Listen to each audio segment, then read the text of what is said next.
எபிரேயத்துல interpretation அப்படின்றதுக்கு என்னது பெசார். இந்த பெசாருக்கு எத்தனை எழுத்துக்கள்? 3 எழுத்துக்கள். பே ஷின் ரேஷ். பே ஷின் ரேஷ் என்னது பெசார்.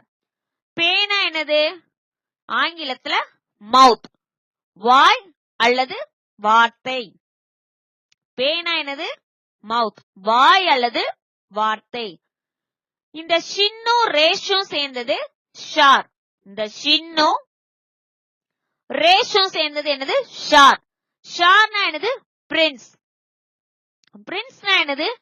பிரபு அல்லது ராஜா. இப்ப 2 எழுத்துக்களையும் சேர்த்தா என்னது? ஷார். ஷார்னா என்னது? பிரின்ஸ். இப்ப 2 வார்த்தைகளையும் நம்ம சேர்த்து வாசிக்க போறோம். சேர்த்து வாசிச்சா என்னது? பிரபுவை பற்றின வார்த்தை.